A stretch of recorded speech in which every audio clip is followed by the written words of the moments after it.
आशा करता हूं आप सब बहुत अच्छे होंगे। मेरा नाम है सिद्धांत अग्निहोत्री। स्टडी ग्लोस पे आपका बहुत बहुत स्वागत है। दोस्तों, आज से हम इतिहास शुरू कर रहे हैं, हिस्ट्री।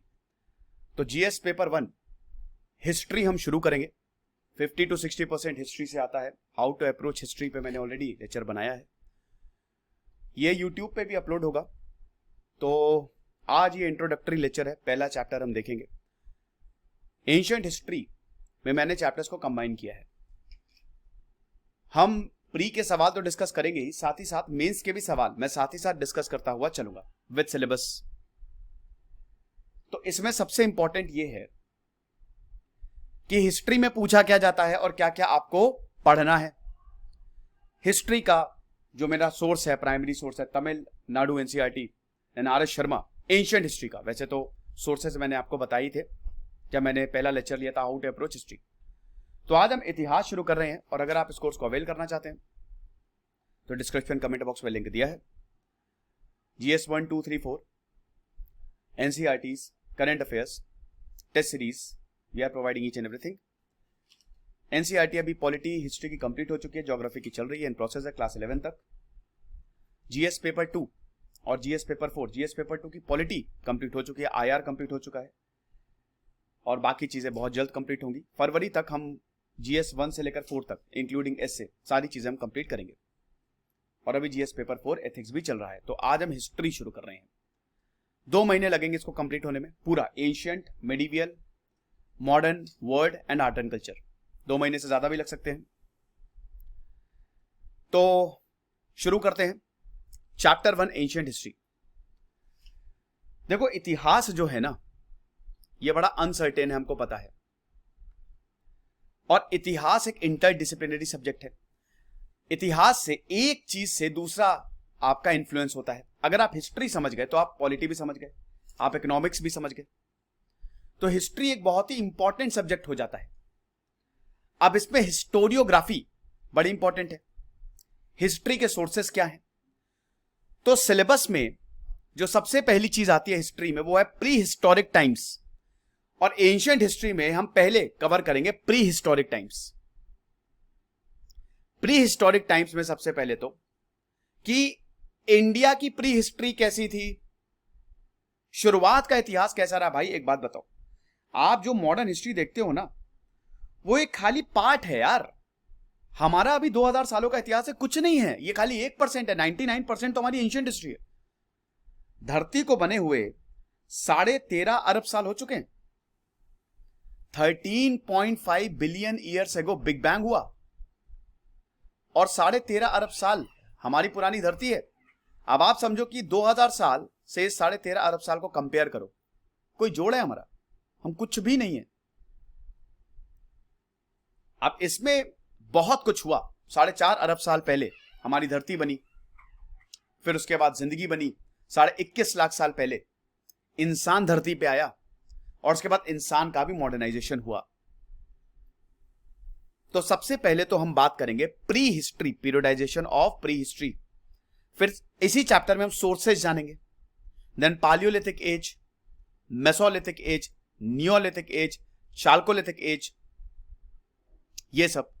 अभी फिलहाल हम इसमें नियोलिथिक एज तक कवर करेंगे और इसी को ही आगे बढ़ाएंगे। तो pre history age in India, Bharat में प्री हिस्टोरिक एज, ये कब है? जब कोई राइटिंग्स नहीं थी, कुछ भी डेवलपमेंट था ही नहीं। 5 पीरियड्स है इसमें। एक है हमारी पालियोलिथिक।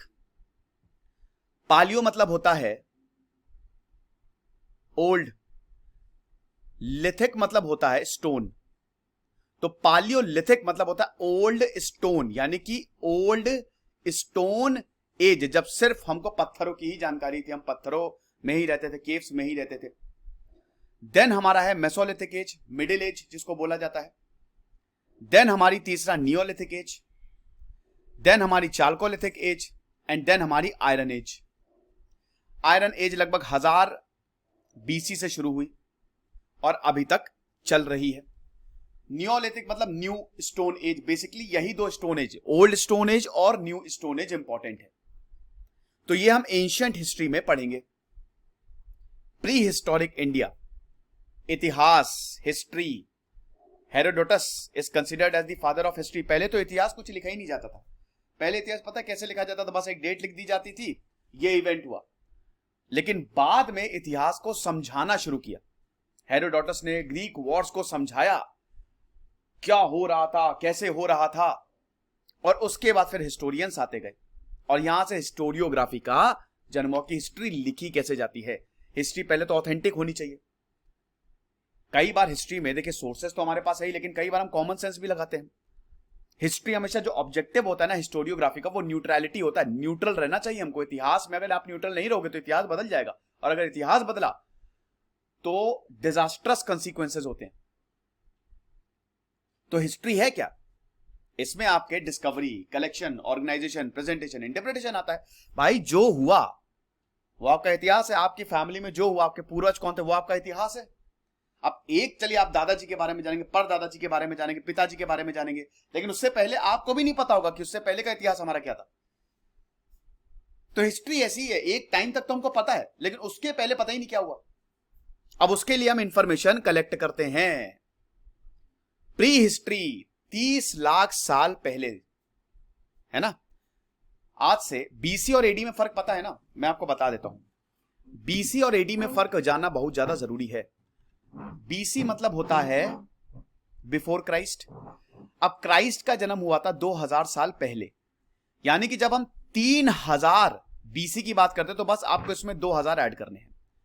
बीसी ना बिफोर क्राइस्ट। अब जन्म कब हुआ था क्राइस्ट का? 2000 साल पहले, तो बस आपको 2000 साल ऐड कर दीजिए। तो 3000 प्लस 2000 मतलब 5000 बीसी। 5000 बीसी में राइटिंग जो है, लिखावट डेवलप हुई। अगर मैं बोलूं 4000 बीसी तो बस आप इसमें 2000 और ऐड कर दीजिए, तो ये हो गया 6000 साल पहले, प्रेजेंट टाइम 6000 साल पहले। तो बीसी जहां पे आए आप बस 2000 साल ऐड कर दीजिए। 1000 बीसी यानी कि 1000 प्लस 2000 यानी कि आज से 3000 साल पहले, दैट्स इट।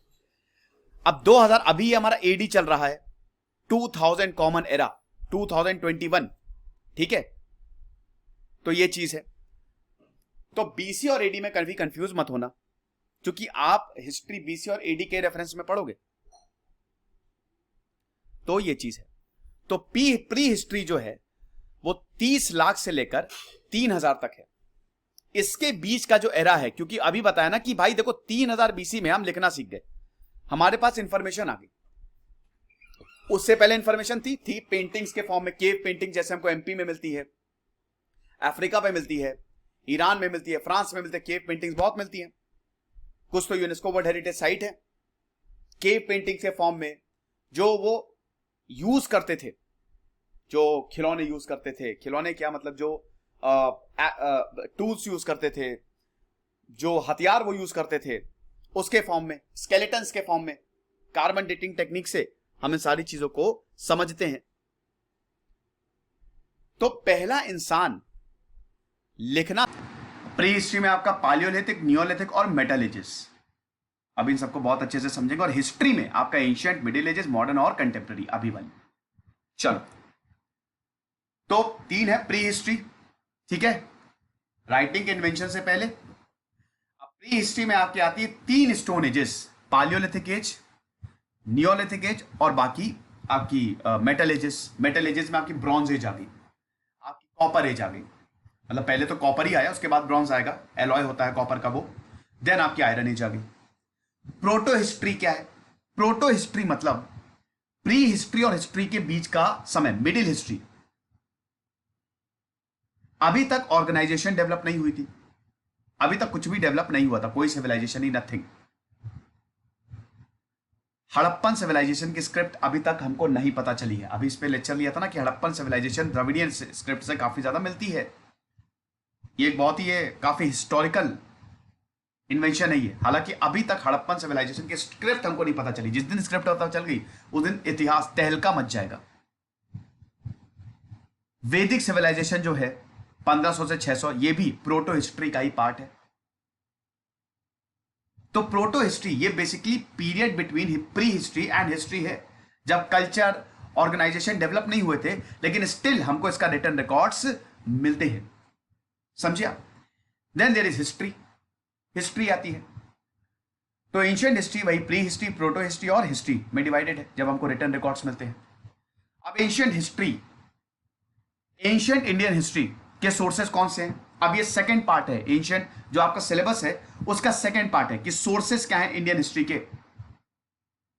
तो अगर हम सोर्सेस की बात करें तो सबसे पहले आपके आते हैं नॉन लिटरेरी सोर्स, जिनका कोई लिटरेचर नहीं, जो लिखा नहीं गया है। अब नॉन लिटरेरी सोर्स में आपके कॉइन्स आ गए, है ना।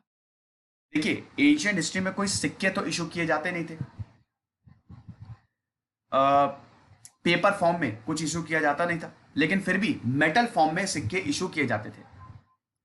अब अर्लीस्ट कॉइन्स में हमको सिंबल्स मिलते हैं, हमको सील्स मिलती हैं। सील्स भी बड़ा एक इंपॉर्टेंट नॉन लिटरेरी सोर्स है। इंडस वैली सिविलाइजेशन में आपको सील्स मिलेंगी, पत्थरों पे एक ऐसे ठप्पा लगा दिया जाता था। सील्स को बनाने का तरीका बहुत बढ़िया होता था कि मडी स्टोन लेते थे और उसके बाद उस पे जो भी लिखना है, जैसे जिसकी सील है, जैसे सील्स में हमको जानवर भी मिलते हैं, आइडेंटिटी भी मिलती है, वो बनाया जाता था, फिर उसको सुखाया जाता था, सूख जाता था, ठोस हो जाता था, सील बन गई। तो पंच्ड मार्क्ड कॉइन्स सिल्वर और कॉपर से बने हुए ये हमको देखने को मिलते हैं। ये हमारे नॉन लिटरेरी सोर्सेस हैं। बाद में जब आप गुप्ता एजेस, मौर्यन एजेस और उसके बाद इस्लामिक एजेस में जब आप आएंगे, तब आपको भगवान, राजा, ये सब सिक्कों में देखने को मिलता है। तो इससे हम पता लगाते हैं कि कौन डायनेस्टी रूल कर रही थी, वो किस भगवान को मानती थी, कहां से वो आई थी। भाई Indo Greeks they were the first to issue gold coins. और हमको पता कैसे चलता है? क्योंकि ग्रीक गॉड्स उसमें मेंशन्ड है, पहले जो कॉइन्स मिले हैं हमको। तो कॉइन्स जो हैं इकोनॉमिक हिस्ट्री पे हमको काफी कुछ बताते हैं कि डिफरेंट डायनेस्टीज की इकोनॉमिक्स कैसी रही होगी, ये चीज। साथ ही साथ मेटलर्जी में हमने कितनी प्रोग्रेस की। जैसे कुछ कॉपर कॉइन्स मिलते हैं, फिर आप जाएंगे तो आपको ब्रॉन्ज मिलेंगे, फिर आप और अगर आगे जाएंगे तो आपको गोल्ड मिलेंगे, सिल्वर मिलेंगे। यानी कि मेटल्स धीमे धीमे हमने खोजना शुरू कर दिया, निकालना शुरू कर दिया। अब स्टडी ऑफ कॉइन्स को न्यूमिस्मैटिक्स बोला जाता है। सेकंड जो सोर्स है वो आपका आर्कियोलॉजिकल है, आर्कियोलॉजी या फिर मटेरियल रिमेन्स। अब ये जो साइंस है, ये क्या है? जो आर्कियोलॉजिस्ट है वो खोदते रहते हैं। 1920 में आर डी बनर्जी, दयाराम साहनी ने हड़प्पन सिविलाइजेशन खोज डाली। 20th सेंचुरी में एक अंग्रेज गए थे, उन्होंने खोदना शुरू किया तो शहर पे शहर निकल रहे हैं। बाप रे, ये कौन सी सिविलाइजेशन है? 19th 20th सेंचुरी में ही सिविलाइजेशंस का डेवलपमेंट हुआ, उससे पहले तो कुछ पता ही नहीं था ना। मंदिर मिल रहे हैं तो ये खोद खोद के निकाला जाता है। स्केलेटन्स मिलते हैं, लेयर्स मिलती हैं, बहुत सारे एक्सप्लोरेशन प्रोजेक्ट्स हम जो हमारे आर्कियोलॉजिस्ट हैं वो टेक करते हैं। तो खुदाई जो है वो लगातार जारी है। अब इसको हम रेडियो कार्बन डेटिंग से निकालते हैं। कार्बन की एज आप निकाल सकते हैं, जिसको रेडियो कार्बन डेटिंग बोला जाता है।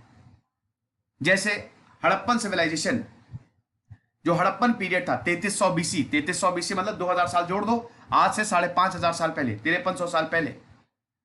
तो ये जो हड़प्पन पीरियड था, इसमें हमको पता चलता है कि लोगों की जिंदगी कैसे थी। कैसे हमको पता चलता है? क्योंकि हमने खोदा और उसके बाद निकले खिलौने, शहर, टूल्स। तो इससे पता चलता है कि ये लोग कितना ज्यादा डेवलप्ड थे। मेगालिथ्स हमको मिलते हैं, साउथ इंडिया में ग्रेव्स मिलती हैं। ये हमको बताता है कि डेक्कन में लोग कैसे रहते थे, साउथ इंडिया में लोग कैसे रहते थे। सेकेंड पार्ट है आपका प्रशस्ति, इंस्क्रिप्शंस। जैसे प्रयाग प्रशस्ति हमको समुद्रगुप्त के बारे में बताती है। अशोक ने बहुत सारी पूरे देश भर में प्रशस्तियां, देश भर में छोड़ी पूरी दुनिया में प्रशस्तियां बनवाई।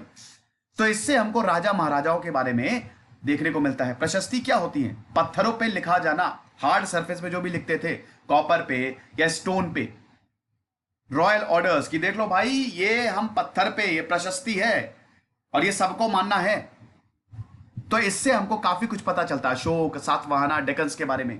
थर्ड आपका फॉरेन अकाउंट्स, बहुत सारे फॉरेनर्स आए, फाहीन, ह्यूनसैंग, ट्रेवरनियर, मुनुक्की। भाई देखो, भारत जो है ना, इंडिया जो है वो अमेरिका था, आज का अमेरिका पहले का भारत था। भारत बहुत ताकतवर, बहुत समृद्ध था। नेचर है। अब जैसे ग्रीक्स आए, चाइनीज आए, रोमन विजिटर्स आए, इन्होंने काफी कुछ बताया। जैसे मेगास्थीन्स ने इंडिका लिखी, ही रोट इंडिका। अब ये एक लिटरेरी सोर्स है। अब जब इन्होंने इंडिका लिखी, इस किताब में इन्होंने मॉडर्न सोसाइटी के बारे में बताया है।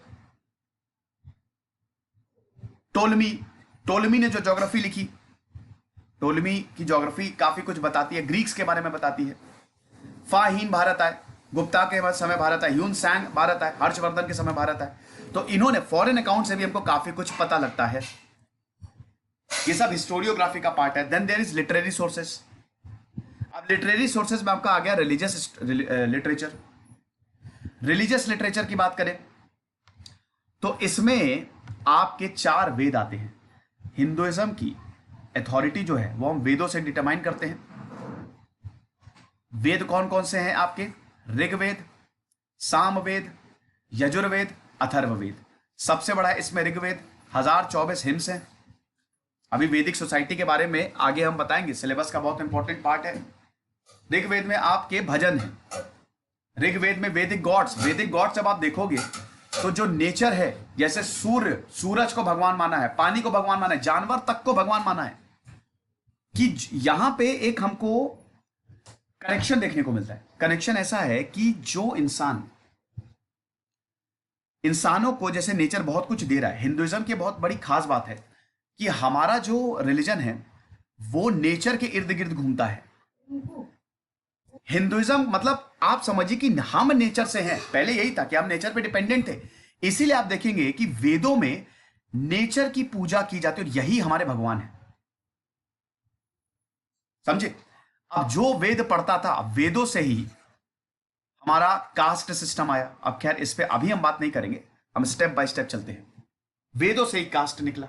वैदिक पीरियड जब आया, वैदिक पीरियड जो है वो 1600 बीसी से, यानी कि आज से 36,500 साल पहले से लगभग 600 बीसी तक है। 1600 साल तक। ठीक है, तो 1600 बीसी से लेकर 600 बीसी तक मैं आपको बता देता हूं, थोड़ा सा एक टाइमलाइन दे देता हूं। देखिए, हमारा पालियोलिथिक एज जो है वो लगभग 21 लाख से लेकर 10,000 बीसी तक चला है। देन आपका नियोलिथिक एज है। नियोलिथिक एज जो है वो 10,000 से लेकर लगभग 3300 बीसी तक चला। इसके बाद फिर आपकी ब्रॉन्ज एज आ गई, 3300 से लेकर वही 1000 तक। फिर आपके 1000 के बाद आयरन एज आ गई। अब अगर भारत के इतिहास की बात करें तो भारत में सबसे पहले आपकी आती है Indus valley civilisation. Indus valley civilisation 3300 BC से लेकर 1900 बीसी तक। इंडस वैली सिविलाइजेशन के बाद आपके आता है वैदिक पीरियड। वैदिक पीरियड आपका 1600 से लेकर 600 बीसी तक। उसके बाद आता है आपका महाजनपद आता है 600 से लेकर फिर 323 तक। एंड देन आपके मॉडर्न एम्पायर आ गए। देन एम्पायर से शुरू हो गए।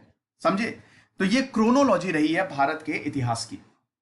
तो अब इसमें रिलीजियस स्ट्रक्चर बड़े इंपॉर्टेंट है, जिसमें सबसे पहले आते हैं आपके वेद। वेद में बहुत कुछ मिलता है हमको। देन आपके आते हैं उपनिषद। आओ नीचे बैठो, इसको वेदांत भी बोलते हैं, वेद का सिंप्लीफाइड फॉर्म। वेदांत में आपको आत्मा, परमात्मा, आपको यूनिवर्स के बारे में पता चलता है।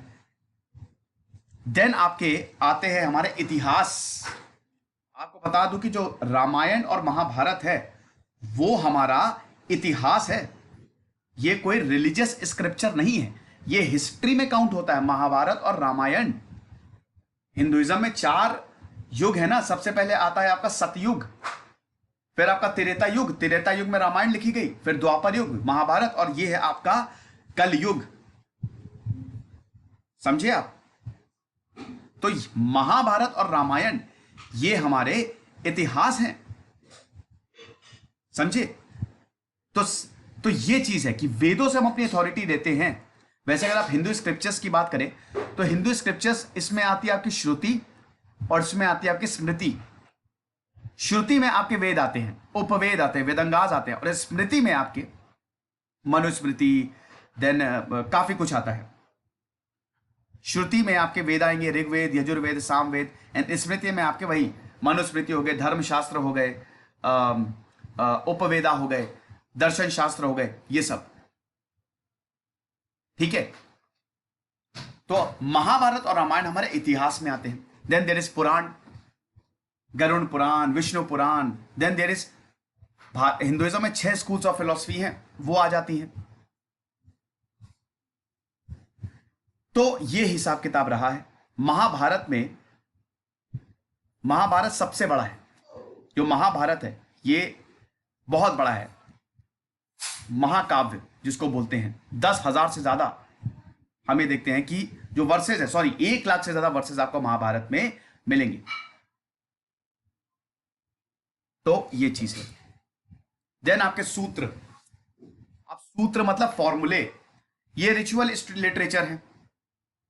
इसमें जो सैक्रिफाइसेस थे, रॉयल क्रोनेशन थे, वो आ गया। देन आपका Buddhist religious text. Buddhist religious text मतलब बुद्ध, जैसे बुद्धिज्म पहले तो वैदिक पीरियड में 4 कास्ट का उदय हुआ है ना, वर्ण सिस्टम डेवलप हुआ, ब्राह्मण सबसे ऊपर, क्षत्रिय, वैश्य, शूद्र। फिर इसको काउंटर करने के लिए आया बुद्धिज्म, बुद्धिस्ट। पहले आया जैनिज्म, फिर आया बुद्धिज्म। तो बुद्धिस्ट रिलीजियस टेक्स्ट और जैनिज्म, इनके रिलीजियस टेक्स्ट भी बड़े इंपॉर्टेंट है। बुद्धिस्ट की जो लैंग्वेज थी वो थी पाली, जैन की जो लैंग्वेज थी वो थी प्राकृत।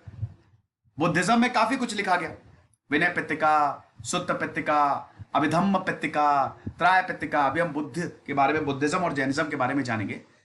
ये भी बड़ा इंपॉर्टेंट पार्ट है और इससे सवाल बनते हैं, काफी ज्यादा बनते हैं, तब हम देखेंगे इसे। देन जैनिज्म, वर्धमान महावीर, 24वें तीर्थंकर, इन सब ने, चाहे वो गौतम बुद्ध हो, चाहे वो वर्धमान महावीर हो, जैनिज्म बुद्धिज्म फैलाया और बाद में राजाओं ने इसको एक्सेप्ट किया, पूरी दुनिया में फैला दिया। अशोक ने बुद्धिज्म पूरी दुनिया में फैला दिया, मिशनरीज पूरी दुनिया में भेजी उन्होंने।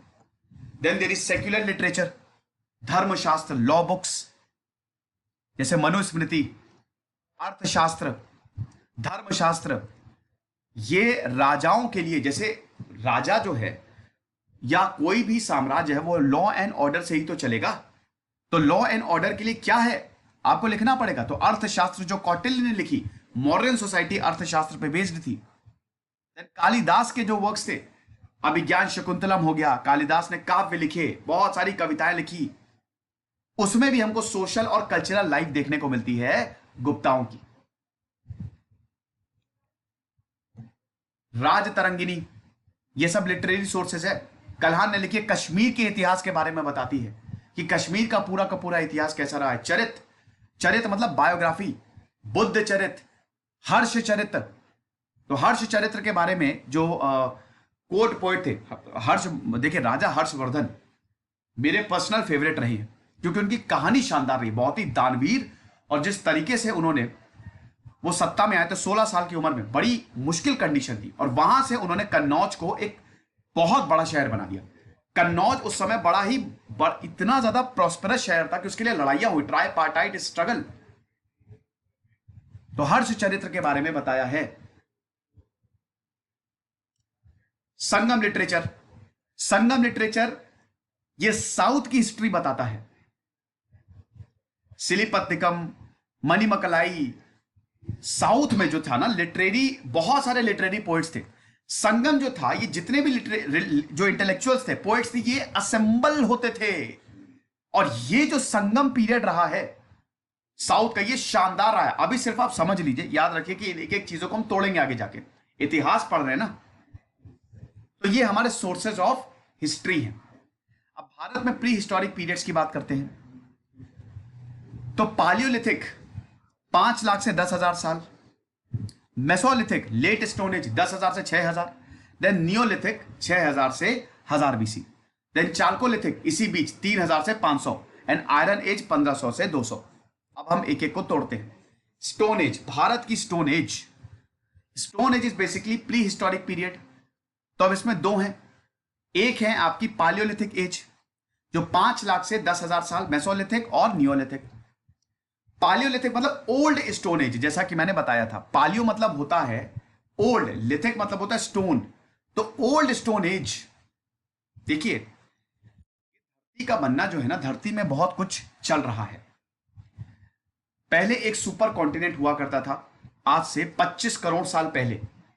उसके बाद ये टूटना शुरू हुआ, ये सुपर कॉन्टिनेंट टूटा, कॉन्टिनेंटल ड्रिफ्ट जिसको बोलते हैं, 20 करोड़ साल पहले।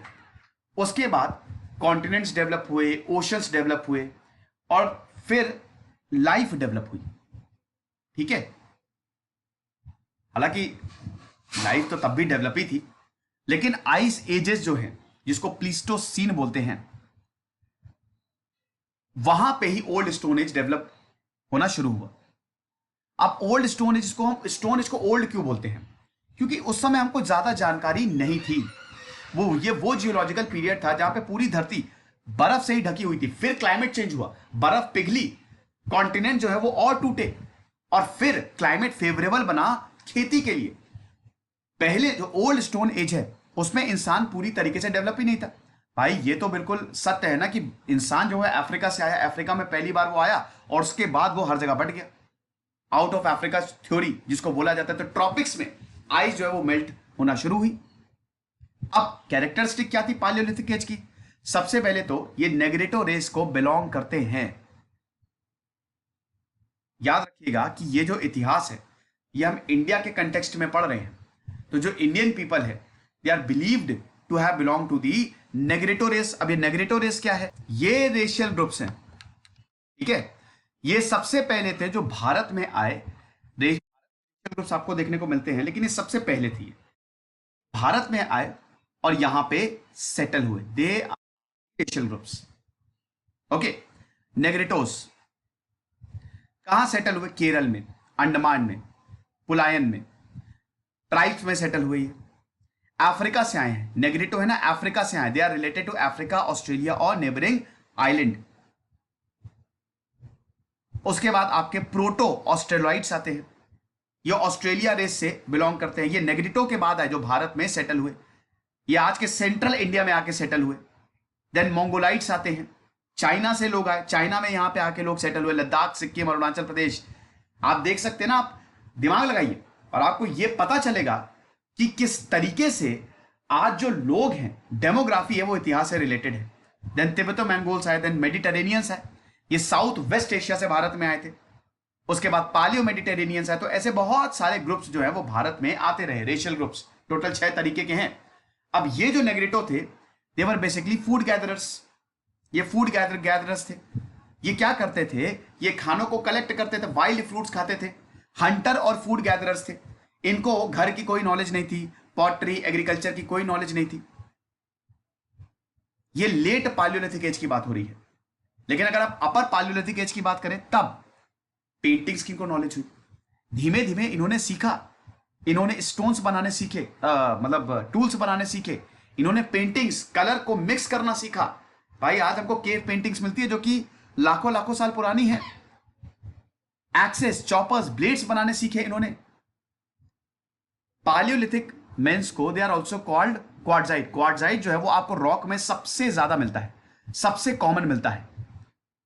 तो उस समय ये हार्ड रॉक होती है भाई। जो रॉक्स है, सबसे पहले क्या हुआ? वॉल्केनो फटा, तो इग्नियस रॉक्स जो है वो हमारी डेवलप हुई। इग्नियस रॉक्स बाहर आई, मतलब वॉल्केनो फटा, पत्थर बाहर आया और ठंडा हुआ, जो लावा बाहर आया ठंडा हुआ, वो इग्नियस रॉक बना। वही इग्नियस रॉक बाद में सेडिमेंट्री रॉक्स बनी।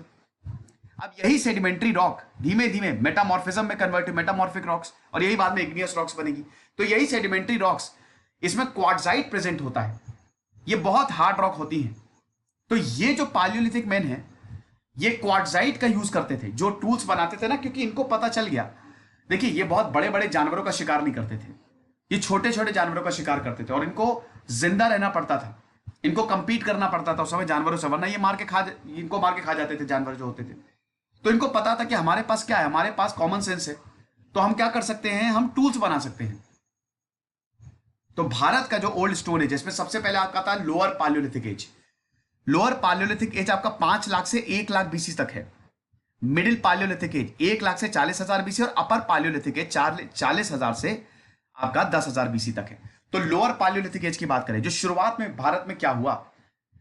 शुरुआत में क्या था कि सब कुछ, पूरी दुनिया जो थी वो बर्फ से ढकी हुई थी, आइस एज। तो इसमें जो हंटर और फूड गैदरर्स थे, ये क्या यूज करते थे? Choppers, hand axes. अब शुरुआत में जो आपको लोअर पालियोलिथिक साइट भारत में मिलती है, वो महाराष्ट्र में बोरी मिलती है। लाइम स्टोन जो है वो टूल्स के लिए यूज होता था। पाकिस्तान में भी आपको पालियोलिथिक साइट मिलेगी। Kashmir, Mewar plain, Saurashtra, Gujarat, central India, Deccan plateau, Chota Nagpur प्लेटू, इन सब जगह आपको अर्ली पालियोलिथिक एज मतलब ये आपकी साइट मिलेगी। Then there is middle palaeolithic age. अब भाई देखो, इंसान सीखता है ना अपने एक्सपीरियंस से, तो अब यहां पे लोगों ने सीखना शुरू कर दिया, तो अब जो स्टोन्स थे वो ज्यादा बढ़िया होने लगे, ज्यादा बढ़िया से कटिंग होने लगी। तो इसमें फ्लेक्स, पॉइंटर्स, स्क्रैपर्स, बोरर्स, ये सब आ गए। अब जो टूल्स थे पहले भारी होते थे, अब स्मॉलर स्मॉलर टूल्स बढ़िया। देखो आप मस्त छोटा सा चक्कू लेके जाओ, यूज करने में आसान है, मारने में भी आसान है। मारना नहीं वैसे किसी को, चक्कू ही क्यों लेके जाओगे। तो जो टूल्स थे वो हल्के होने लगे, थिनर होने लगे, क्योंकि अब इंसान भी तो डेवलप हो रहा है ना भाई, होमोसेपियंस भी तो आ रहे हैं। तो अब जो टूल्स थे वो छोटे, लाइटर और थिनर होने लगे। हैंड एक्सेस के यूज में डिक्रीज होने लगा। जो important middle palaeolithic age sites Belan valley में हमको यूपी में मिलती है। देन राजस्थान, ये साइट्स आपको याद करनी है, सोन नर्मदा, भीमबेटका, तुंगभद्र, पोटवा प्लेटू, ये सब। अपर पालियोलिथिक एज, अपर पालियोलिथिक एज ये मॉडर्न पालियोलिथिक एज है, लास्ट फेज है जब क्लाइमेट पूरी तरीके से बदल गया। यहीं पे ही होमोसेपियंस आते हैं हमारे। तो 40,000 साल से लेकर 10,000 सालों तक, आज से पहले ये जो पीरियड, इसमें काफी इनोवेशन हुआ, टूल्स, नई टूल्स, टेक्नोलॉजी आई, काफी बोन टूल्स आए, नेडल्स, हार्पून्स, ये सब डेवलप हुए। इसमें अपर पालियोलिथिक साइट, इसमें भीमबेटका में आपको काफी केव पेंटिंग्स देखने को मिलती हैं। गए हो कि नहीं, जाना, मजा आ जाएगी आपको। हैंड एक्सेस, स्क्रैपर्स, ये सब। छोटा नागपुर प्लेटू, उड़ीसा, ईस्टर्न घाट्स, ये अपर पालियोलिथिक एज की साइट्स है। देन आपकी मेसोलिथिक, मिडिल स्टोन एज। अब यहां पे स्टोन मिडिल, देखिए अब हम पालियोलिथिक एज से ऊपर चले गए। दुनिया में नियोलिथिक एज आ गई। 10,000 साल पहले 10,000 BC एक मूवी आई थी, जब इंसान को यह पता चला, जब क्लाइमेट बदला, क्लाइमेट बदला तो खूब बारिश हुई, बारिश हुई तो फिर उसके बाद फर्टिलिटी बढ़ी, सॉइल की फर्टिलिटी बढ़ी, तो वनस्पतियां उगी। तो अब 10,000 साल पहले इंसान समझ गया कि अच्छा, हम हंटर और गैदरर्स नहीं है, हम सिर्फ पेड़ों से या जानवरों को मार के खाना नहीं ले सकते, अब हम खेती भी कर सकते हैं। खुशियां मनाओ, अब से खेती करेंगे हम। तो इंसान खेती के बारे में सीख गया, जिसको नियोलिथिक रेवोल्यूशन भी बोला जाता है, क्रांति आ गई जब इंसान ने खेती के बारे में सीखा, जब उसको पता चल गया। क्योंकि देखिए नए नए टूल्स भी अभी डेवलप होंगे जैसे जैसे खेती डेवलप करेगी भाई, क्योंकि आपको जो खेत होते हैं उनको सो भी करना पड़ेगा, है ना। उनकी पहले तो आपको जमीन को तैयार करना पड़ेगा ना, सॉइल को तैयार करना पड़ेगा। अब उसके लिए आपको बड़े बड़े टूल्स की, आपको प्लॉइंग की जरूरत होगी, आपको एनिमल्स की जरूरत होगी। तो साथ ही साथ डोमेस्टिकेशन ऑफ एनिमल्स भी चला, एनिमल्स को भी इन्होंने डोमेस्टिकेट करना शुरू कर दिया। तो ये सारी चीजों ने जन्म दिया रेवोल्यूशन को, कि खेती में क्रांति आ गई। अब जब इंसान क्रॉप उगाने लगा, तभी आप देख रहे हैं कि शुरुआत की सिविलाइजेशन जो है वो सब नदियों के किनारे है, क्योंकि नदियां जो है वो जो मिट्टी होती थी उसको काफी फर्टाइल कर देती थी, एलुवियल सॉइल, और जबरदस्त खेती होती थी। अब ये खेती इतनी सारी होने लगी कि हमारे पास पॉपुलेशन, जो हमारे लोग थे उनके पास उनके लिए अच्छा खासा खाना हो गया, और फिर फर्दर डेवलपमेंट होता है।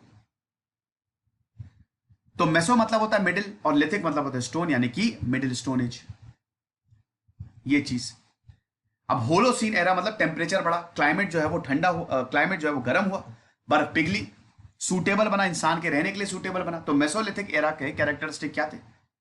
अब यहां पे जो लोग थे, अगेन वो हंट करते थे, दे वर बेसिकली फूड गैदरर्स। बाद में इन्होंने मतलब एनिमल्स को डोमेस्टिकेट करना शुरू किया। इन्होंने जो ऑक्स होते थे, बैल, गाय, इन सबको डोमेस्टिकेट करना शुरू किया। Horses were the first animal, ये हॉर्सेस पहले थे भाई। देखो घोड़ों, शुरुआत में जो जंग थी वो घोड़ों पे ही लड़ी जाती थी, और घोड़े जो होते थे वो बड़ा इंपॉर्टेंट रोल प्ले किए एम्पायर्स बिल्डिंग में। भारत में भी जो घोड़ों की क्वालिटी, जैसे अरब के घोड़े, अरबी घोड़े बड़े जबरदस्त होते थे, क्योंकि वहां की ज्योग्राफी ऐसी है ना, वहां की ज्योग्राफी ऐसी है कि वहां पे अरबी घोड़े ऐसे सस्टेन ही नहीं कर पाएंगे। तो वहां पर इन्वायरमेंट ऐसा है कि अरबी घोड़े जो, मतलब वहां के घोड़े जो थे बड़े सख्त होते थे, तो बड़े उच्च क्वालिटी के माने जाते थे। तो एम्पायर बिल्डिंग में घोड़ों का बहुत बड़ा हाथ रहा है। तो डोमेस्टिकेशन ऑफ एनिमल शुरू हुआ, प्लांट्स को कल्टीवेट किया। पहला जो डोमेस्टिकेटेड एनिमल्स था वो डॉग था। शीप, गोट्स भी बाद में डोमेस्टिकेट किए गए। डॉग, कुत्ते को जब पहले देखिए वुल्फ, कुत्ता वुल्फ से आया है, जैसे हम बंदरों से है ना, कुत्ता भी वुल्फ से आया है।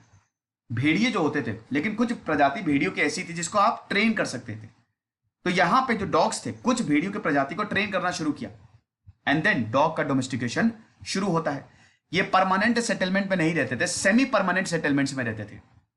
केव्स में रहते थे, ये ओपन ग्राउंड्स में रहते थे, घर इनका नहीं था। परमानेंट सेटलमेंट मतलब घर, सेमी परमानेंट मतलब घर भी था और नहीं भी था, मतलब केव्स में रहते थे लेकिन प्रॉपर घर नहीं था, मतलब सर को ढकने के लिए छत थी लेकिन वो प्रॉपर डेवलप नहीं थी। बहुत सारे लोग they believed in life after death, क्योंकि जब हम खोदते हैं तो हमको जो स्केलेटन्स मिलते हैं उनमें कुछ ऑर्नामेंट्स भी हमको देखने को मिलते हैं, उनमें फूड आइटम्स, गुड्स, ये भी, यानी कि मरने के बाद भी जिंदगी है, आत्मा कभी मरती नहीं है। अब जो टूल्स मिलते हैं इनको माइक्रोलिथ्स बोला जाता है। ये सिलिका से बने हुए हैं, मिट्टी से बने हुए हैं, क्योंकि देखिए उस समय इन लोगों के पास जो अवेलेबल होता था उससे ये टूल्स बनाते थे। अब इसमें हमको ज्योमेट्रिकल और नॉन ज्योमेट्रिकल शेप्स दोनों ही देखने को मिलते हैं। टूल्स और कॉम्पोजिट टूल्स दोनों ही इसमें बनाए जाते थे। माइक्रोलिथ्स जो थे इसमें जो टूल्स थे, जैसे पालियोलिथिक एज में आपने देखा कि टूल्स और बढ़िया, इसमें और जबरदस्त टूल्स थे, यहां तक कि अब आप छोटे जानवर और चिड़ियों का भी शिकार कर सकते थे। अब लोगों ने कपड़े भी पहनने शुरू कर दिए। मेसोलिथिक मेंस जो थे दे स्टार्टेड वियरिंग क्लोथ्स। जानवर को पकड़ते थे, उसकी स्किन काटते थे। आज भी जानवरों को पकड़ के उसकी स्किन काटी जाती है। शेर को पकड़ के शेर को शिकार करके उसकी स्किन काट के कारपेट बनाई जाती है कि नहीं? बहुत ही गलत है ये।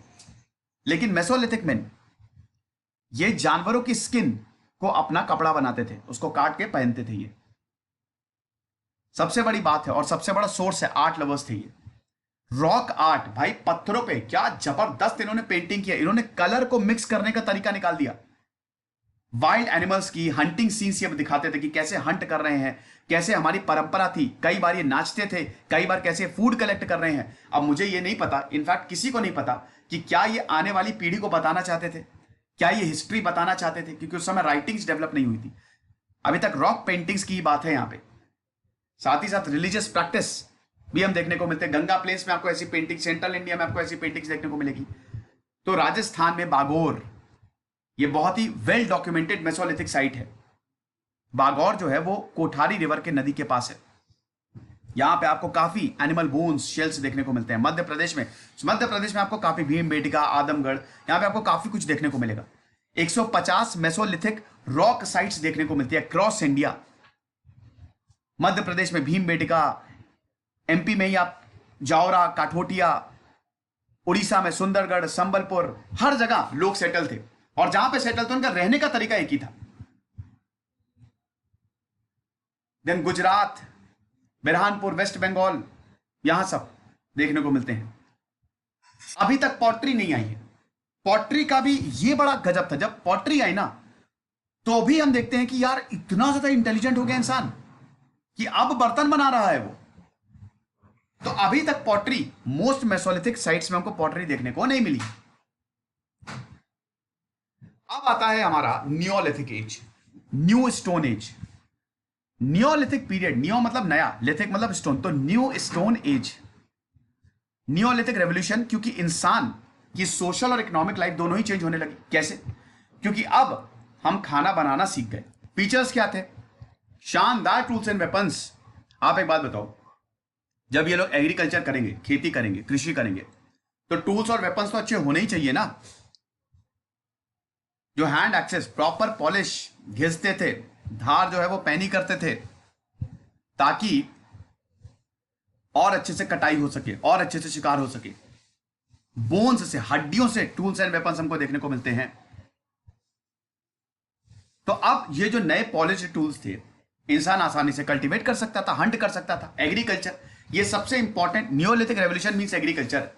रेवोल्यूशन यही है कि एग्रीकल्चर हमको देखने को मिल गया, कल्टीवेटेड लैंड हमको देखने को मिलते हैं। ये अब फ्रूट्स, दे ग्रू फ्रूट्स, फल उगाते थे ये। रागी, हॉर्स ग्राम जिसको कुलाटी बोला जाता है, ये उगाना सीख गई है। कैटल, शीप, गोट्स, तो एक तरफ तो खेती हो रही है, दूसरी तरफ दूध की भी कमी नहीं है। कैटल, शीप, गोट्स जो हैं, गर्म कपड़ों की भी कमी नहीं है, इनको भी डोमेस्टिकेट करना शुरू कर दिया। Then there is pottery. देखिए पॉटरी का जो इनोवेशन था, ये एक चेंजिंग था, ये इतिहास मुड़ गया यहां से। ये दिखाता है कि इंसान कितना दिमाग वाला हो चुका था। जब एग्रीकल्चर आया, कृषि आई, तो अच्छा खासा खाना आया। अब खाने को रखोगे कहां? बर्तन बनाने पड़ेंगे ना। खाने को पकाओगे, खाने को खाओगे, खाने को स्टोर करोगे, तो उसके लिए पॉटरी बनाई गई। पॉट्स, बर्तन जो है वो बनाए जाते थे, मिट्टी के ही बर्तन होते थे और लार्ज स्केल पे ये बनाया जाता था। ये पॉटरी जो है, grey ware, black furnished pottery ware, आपने इसका नाम सुना होगा। ये पॉटरी फेज है पूरा का पूरा, ये फेज चला है। शुरुआत में हैंडमेड पॉटरी थे, लेकिन जैसे जैसे वक्त आगे बढ़ा, चरखा डेवलप किया, उससे जो होता नहीं ऐसे वो बनाया जाता है, मिट्टी के बर्तन जो बनाए जाते हैं। अब housing and settled life, neolithic age में लोग जो हैं अभी तक प्रॉपर सेटलमेंट नहीं है, मतलब प्रॉपर घर, ऐसा नहीं कि एकदम शानदार घर जैसे इंडस वैली सिविलाइजेशन में घर हमको कमाल के देखने को मिलते हैं, अभी तक वो डेवलप नहीं हुआ है। तो रेक्टेंगुलर और सर्कुलर हाउसेस में ही रहते थे। ये कच्चे हाउस होते थे, कच्चे घर होते थे। इनको यह भी पता था कि नाव कैसे बनाई जाए, कॉटन वूल को कैसे घुमाना है, कैसे स्पिन करना है, मतलब कपड़े भी बनाने आते थे इनको। तो नियोलिथिक एज में इंसान ज्यादा सेटल होने लगा और अब नियोलिथिक एज ही सिविलाइजेशन को शुरू करेंगे। ये चीज है। नियोलिथिक जो पीपल थे, they live in the hilly areas, basically river valley के पास रहते थे, रॉक शेल्टर्स, जहां पे वेजिटेशन अच्छी थी। आप इंपॉर्टेंट नियोलिथिक साइट्स आप देख सकते हैं, कोलदीवा हो गया, महागरा हो गया, यहां पे सर्कुलर हट्स हमको देखने को मिलती हैं। चावल हमको देखने को मिलता है। मेहरगढ़ हो गया जो कि बलूचिस्तान पाकिस्तान में, ये मेहरगढ़ बहुत इंपॉर्टेंट साइट है। यहां ये आर्कियोलॉजिस्ट के लिए समझ लीजिए खजाना है। तो यहां पे जो ब्रिक्स थी जिससे घर बनता था वो और ज्यादा शानदार थी, पक्के घर बनने लगे। और कॉटन और वीट मेहरगढ़ में उगाया जाता था। बुरजोहम है कश्मीर में, डोमेस्टिकेटेड डॉग्स का ब्यूरियल हमको देखने को मिलता है, कुत्ते तक दफनाए गए हैं यहां पे। देन गुफराल कश्मीर में, ये स्टोन टूल्स और ग्रेवयार्ड्स के लिए फेमस है, घर में भी ग्रेवयार्ड्स होते थे। देन बिहार में चिरांड, तो यहां पे weapons were made up of bone. Then Piklihal, Maski, Hallur, then Belan valley Vindhyas में। तो ये सब इंपॉर्टेंट नियोलिथिक साइट है। अब चाल्कोलिथिक एज, कॉपर एज की बात करते हैं। जब कॉपर डेवलप हुआ तो ये पहला मेटल था। कॉपर ने, अब ये मेटालिक एज आ गई, अब मेटल्स बनने शुरू होंगे 6000 बीसी, यानी कि आज से लगभग 8000 साल पहले। अब ये जो चाल्कोलिथिक एज है, ये प्री हड़प्पन फेज में हमको, हड़प्पन फेज से पहले, भाई देखो, पहले आया आपका खेती से आपने टूल्स डेवलप किए, आपने एनिमल्स को डोमेस्टिकेट किया, उसके बाद आया मेटल। अब जब ये दोनों चीजें आपके पास आ गई, तब आप बनाएंगे सभ्यता, तब आप बनाएंगे शहर, क्योंकि अब आपके पास रिसोर्सेज आ गए हैं। तो जब ये कॉपर एज खत्म हुई, मतलब जब ब्रॉन्ज, देखिए ये जो ब्रॉन्ज एज सिविलाइजेशन, अभी कॉपर एज के बाद ब्रॉन्ज एज भी तो आएगी। तो ये जो ब्रॉन्ज एज सिविलाइजेशन है ना, इसमें 4 सिविलाइजेशन है। मेसोपोटामियन सबसे पुरानी, then Indus valley, then Chinese, then Egyptian. Characteristic क्या थी? सबसे पहले तो एग्रीकल्चर और कैटल रियरिंग पूरी तरीके से बदल गया है ना। अब एनिमल की डोमेस्टिकेशन ज्यादा बढ़िया हो गया, फूड ग्रेन्स का कल्टीवेशन ज्यादा आसान हो गया, क्योंकि अब आपके पास एक मेटल है। आप शीप गोट्स के अलावा काऊ, पिग, बफेलो, इनको भी डोमेस्टिकेट किया जाने लगा। अब अभी तक हॉर्स, सॉरी मैंने पिछली बार बोला था हॉर्स पहला डोमेस्टिकेटेड एनिमल था, I am really sorry, dog था पहला। अभी तक हॉर्स नहीं आया। जब घोड़े को जब डोमेस्टिकेट किया जाएगा, तब तो समझ लीजिए एम्पायर्स डेवलप होंगे, क्योंकि इन्हीं घोड़े पे ही युद्ध होते थे, दूर दूर तक जाते थे। ये घोड़े तक थे ही नहीं थे। लोग बीफ खाते थे, लेकिन यह पता लगता है कि पोर्क, सुअर बहुत ज्यादा नहीं खाते थे। चाल्कोलिथिक फेज के लोग वीट और राइस को प्रोड्यूस करते थे। आज वीट और राइस पे ही एमएसपी मिलता है ना। साथ ही साथ मसूर की दाल, काला चना, हरा चना, मटर, ये सब प्रोड्यूस की जाती थी। कॉटन को भी प्रोड्यूस किया जाता था। ऐसा हिसाब किताब रहा है। फिश एंड राइस भी प्रोड्यूस की जाती थी, जो ईस्टर्न रीजन्स में लोग रहते थे। Then pottery. अब यहां पे डिफरेंट टाइप्स ऑफ पॉटरी, एक तो ब्लैक और रेड पॉटरी बोला जाता था। पॉटरी में भी कलर आ गया भाई। ये इस एरा में काफी प्रेवलेंट हमको देखने को मिलती है। कलर्ड पॉटरी, बढ़िया डिजाइन्स बनाए जाते थे। पॉटर व्हील जो है, अब हैंडमेड पॉटरी नहीं थी, अब पॉटर व्हील, चरखा डेवलप हो गया जिससे पॉटरी बनाई जाती थी। आज भी आप देखोगे जो मिट्टी के बर्तन होता है उसे घुमा के मस्त कढ़ाई की जाती है। रूरल सेटलमेंट्स, अब लोग गांव में सेटल होने लगे, लोग ग्रुप्स में आने लगे, लोग अब पक्के घर बनाने लगे, है ना, कच्चे पक्के दोनों ही देखने को मिलते थे। अब गांव आने लगे, अब गांव में 35 घर से ज्यादा होते थे, सर्कुलर रेक्टेंगुलर शेप के। तो chalcolithic economy basically village economy बोली जाती है, अभी तक शहर नहीं आए हैं। Art and craft, chalcolithic, they were expert coppersmith, copper आ गया ना, तो कॉपर को कैसे शेप देना है, कॉपर को कैसे स्मेल्ट करना है, कॉपर आएगा कहां से, इनको पता था। ये जो कॉपर स्मिथ थे काफी अमीर होते थे क्योंकि ये कॉपर का यूज कर सकते थे। वर्शिप, हमको गॉडेसेस, भगवान, देवी देवता भी हमको देखने को मिलते हैं, चालकोलिथिक साइट से हमको ये देखने को मिला है। मालवा राजस्थान में हमको बुल टेराकोटास देखने को मिलते हैं, यानी कि बुल जो था वो एक रिलीजियस कल्ट था। इन्फेंट मोर्टेलिटी, इन्फेंट मोर्टेलिटी बहुत ज्यादा हाई थी, बच्चे पैदा होते ही मर जाते थे, क्योंकि महाराष्ट्र में जब आप देखते हैं तो बहुत सारे बच्चों को दफनाया गया, उनकी हड्डियां मिली हैं, है ना। तो इन्फेंट मोर्टेलिटी, फूड प्रोड्यूस हो रहा था भाई उस समय, देखो दवाई तो डेवलप थी नहीं। अब जब बच्चा पैदा होता है तो उसको अभी तो खूब सारा इंजेक्शन दे दो, तो इसीलिए हमारी जो अब एज है, जो एक्सपेक्टेड एज है, जो लाइफ एक्सपेक्टेंसी, वो 70 साल के करीब, 68 साल की भारत में हो गई है, और पहले यही 30 साल थी। तो इन्फेंट मोर्टेलिटी भी हमको देखने को मिलती है। इन्फेंट मतलब नवजात, मोर्टेलिटी मतलब मरना। ज्वेलरी देखने को मिलती है भाई, चालकोलिथिक एज जो है वो ऑर्नामेंट्स पहनते थे, डेकोरेट करते थे अपने आप को। औरतें जो थी, जब औरतें को दफनाया गया, जो कब्र मिलती है उसमें हमको ऑर्नामेंट्स देखने को मिलते हैं, शेल एंड बोन देखने को मिलती है, कंगे देखने को मिलते हैं, बीड्स देखने को मिलते हैं, ये सब। अब ये आप देख सकते हैं इंपॉर्टेंट चालकोलिथिक साइट अहर, जो कि बनास वैली राजस्थान में है, गिलुंड राजस्थान, दाइमाबाद गुजरात में है, ये सब जगह ये इंपॉर्टेंट साइट्स हैं। मध्य प्रदेश में मालवा, कयाथ मध्य प्रदेश में, देन सोनपुर में चिरान जो है, देन अगेन महिषदाल वेस्ट बंगाल में, सोनगांव और नासिक महाराष्ट्र में, नेवासा महाराष्ट्र में, ये सब इंपॉर्टेंट साइट्स हैं। अब अगले पीरियड में हम बात करेंगे, ये तो हो गया, अभी तक हमने कॉपर एज की बात की, तो अब सिलेबस का अगला पार्ट देखेंगे, आयरन एज, वैदिक पीरियड, जैनिज्म, बुद्धिज्म, ये अगले पार्ट में हम देखेंगे। तो आप कुछ सवाल हम देख लेते हैं और अगले पार्ट में हम कुछ मेंस के भी सवाल लेंगे। तो previous year MCQs questions, correct sequence क्या है इंडियन सब कॉन्टिनेंट में, करेक्ट सीक्वेंस बताइए, 4 ऑप्शंस दिए हैं। Beginning of agriculture with growing of crops like wheat and barley along with the Sulaiman and Kirthar hills. Agriculture बिल्कुल शुरू हुआ, हाँ बिल्कुल शुरू हुआ। अब उसमें कौन से क्रॉप उगाए गए, व्हीट और बार्ले, हाँ एकदम। Second, cities developed on the banks of Ganga and its tributaries, शहर जो है गंगा के किनारे बसे। तीसरा, earliest cities flourished on the banks of the river Indus and its tributaries. चौथा, फॉर्मेशन ऑफ नालंदा यूनिवर्सिटी। देखिए ये चौथा, तो नालंदा यूनिवर्सिटी तो सबसे लास्ट में आएगी भाई, यूनिवर्सिटी का तो सबसे आखिरी में आएगा ना, भारत सब कॉन्टिनेंट में यूनिवर्सिटी तो जब हम पूरी तरीके से डेवलप हो जाएंगे, तो ये चौथा तो सबसे, यानी कि बी और सी में से ही ऑप्शन होगा, है कि नहीं।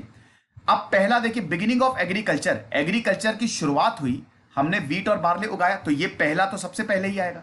Cities developed on the banks of the Ganga and its tributaries. Third देखिए, earliest cities flourished on the banks of the river Indus and its tributaries. तो पहला और तीसरा, पहले एग्रीकल्चर आएगा, फिर शुरुआत में शहर आएंगे और फिर शहर पूरी तरीके से डेवलप होंगे। तो 1, 3, 2 and 4 is the correct answer. So B is the correct answer.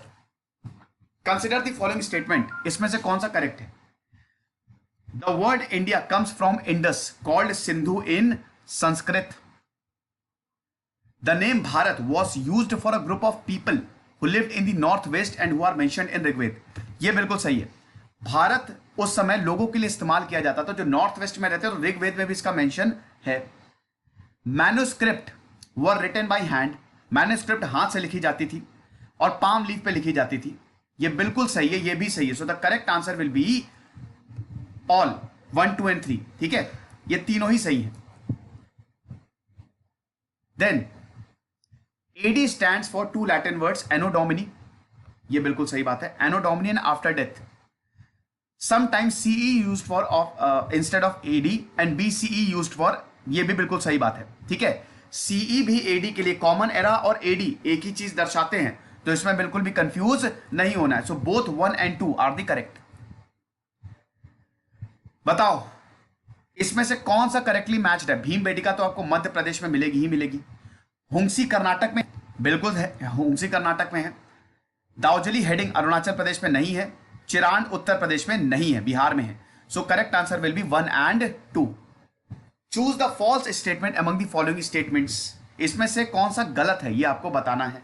वो पीरियड जब हम इन्वायरमेंटल चेंजेस देखते हैं 12,000 साल पहले से 10,000 साल पहले, इसको मेसोलिथिक पीरियड बोला जाता है। बिल्कुल सही बात है। Ostriches were found in India during the palaeolithic period. देखिए ये क्योंकि large quantities of ostrich egg shells मिले हैं, हो सकता है इसको अभी हम छोड़ते हैं। Places were stones was found and where people made tools are known as factory sites. हाँ ये बिल्कुल सही है। Burzahom present day Rajasthan, people build pit houses which were dug into the ground and steps into them. देखिए इसमें B और D में से कोई एक हो सकता है, इसमें कंफ्यूजन है, तो D is the correct answer. ये मैं भी कंफ्यूज हो गया हूं इसमें। Choose the false statement among the following statement. Jadeite, a stone may have been found brought from China where, ये बिल्कुल सही बात है, दाउजली हदिंग से ही जेदाइट आया है। Domestication was a gradual process that took place in many parts of the world. Domestication हर जगह हुआ 12,000 साल पहले, एकदम सही बात है ये। Mehrgarh side is near Bolan pass which is one of the most important routes into Iran. Mehrgarh site आपको पाकिस्तान में मिलेगी, बोलन पास के पास है, बिल्कुल सही बात है। वन ऑफ द मोस्ट, तीनों ही सही है तो डी गलत होगा। One of the most famous neolithic site Catal Huyuk was found in Afghanistan, ये बिल्कुल गलत बात है। आपको बता दूं कि ऐसे में आप क्या करते हो, जब फॉल्स स्टेटमेंट या ट्रू स्टेटमेंट की बारी आती है तो पहले आप सारे स्टेटमेंट देख लो, अपने आप दो तो स्टेटमेंट आप पता लगा ही लोगे। देखिए आईएएस में हर किसी को, आईएएस में ज्यादातर सवाल कॉमन सेंस से लगाए जाते हैं, कम ही सवाल होते हैं जो आपको पूरी तरीके से पता होंगे। कॉमन सेंस ही आपको यूज करना पड़ेगा। Palaeolithic age in India is divided into 3 phases. Which of the following phases are correctly match? ये तो बहुत ही आसान है यार। इसमें upper palaeolithic tools made up of flakes, lower palaeolithic, middle palaeolithic, तीनों ही है। So A is the correct answer, all of the above. Which of the statements are correct about the neolithic culture? मैं इसमें PCS और IAS UPSC दोनों के सवाल लेके आता हूं। तो the neolithic age marks the concluding phase of the stone tools culture, बिल्कुल सही बात है, बी को छोड़िए। C presence of pottery is taken to be more conclusive diagnostic specially at this stage. Pottery जो है वो बड़ा इंपॉर्टेंट कैरेक्टरिस्टिक रही है न्यूलिथिक एज की, बिल्कुल सही बात है। एविडेंस ऑफ प्रोडक्टिव इकोनॉमी और food production culture is an essential pre requisite for the attestation of this age. जो प्रोडक्शन इकोनॉमी, जो फूड प्रोडक्शन कल्चर है, ये बहुत इंपॉर्टेंट कैरेक्टरिस्टिक रही है, तो सारे ही सही है। So B is the correct answer, all of the above. Which of the following regions remains of the palaeolithic, mesolithic, neolithic, दोनों ही आपको मिलेगा। ये है Belan valley, Belan valley. So C is the correct answer. Neolithic, palaeolithic, mesolithic, तीनों की ही चीज आपको यहां पे मिलेगी। Homo erectus skull was found at one of the following sites. ये रट्टाफिकेशन है, ये मुझे खुद भी नहीं पता है। वैसे इसका जो आंसर है ये या तो बंसघाट, बेलन वैली होना चाहिए, हाथनौरा होना चाहिए, तो हाथनौरा है ये। देखिए होमो इरेक्टस मतलब क्या, जब हमारा स्कल सीधा हो गया, ठीक है ना। होमो हैबिलस, होमो इरेक्टस, ये अभी जैसे जैसे हम आगे बढ़ेंगे वैसे वैसे आपको बताएंगे। Robert Bruce Foote who discovered first palaeolithic tool in India was originally a archaeologist, sorry geologist, B. तो पहला palaeolithic tool Robert Bruce Foote जो थे वो थे geologist. Ash mounds are related to the neolithic culture of दक्षिण Bharat, south India, याद रख लो। Upper palaeolithic mother goddess made of bone has been obtained from. Upper palaeolithic में जो देवी की पूजा की जाती थी उसमें जो मेड ऑफ बोन, मतलब जो गॉडेस मेड ऑफ बोन, वो कहां से लेके आते थे? Godavari valley, Narmada valley, Son valley, Belan valley. Belan valley बहुत इंपॉर्टेंट साइट है, so D is the correct answer. Okay, so पहला जो चैप्टर है वो हमने खत्म किया और इसमें हमने प्री हिस्ट्री के बारे में जाना। अब अगले पार्ट में हम आयरन एज, ब्रॉन्ज एज के बारे में जानेंगे, फिर इंडस वैली सिविलाइजेशन जो कि सिलेबस का बड़ा इंपॉर्टेंट पार्ट है। देखिए एंशिएंट हिस्ट्री से आपके अच्छे खासे सवाल पूछे जाते हैं मेंस में, और अगर वो आपके मतलब वो करंट से रिलेटेड हो, जैसे इस बार करंट में इंडस वैली सिविलाइजेशन काफी रहा है, तो आप ये समझिए कि इंडस वैली सिविलाइजेशन से सवाल आना एकदम लाजमी है। तो अगले पार्ट में जब हम अगला चैप्टर करेंगे तो उसमें सबसे पहले तो हम चैप्टर को तो देखेंगे, साथ ही साथ कुछ मेंस के सवाल को डिस्कस करेंगे। तो मेरा अब हिस्ट्री जब मैं पढ़ाऊंगा तो यही रहेगा कि मेंस के सवाल भी साथ साथ लेता चलूं। खुश रहिए, पढ़ते रहिए। इधर से सिद्धांत अग्निहोत्री साइनिंग ऑफ। अब अगला लेक्चर मंडे को आएगा। मंडे टू फ्राइडे क्लासेस होती है, आपको पता ही है। Thank you so much.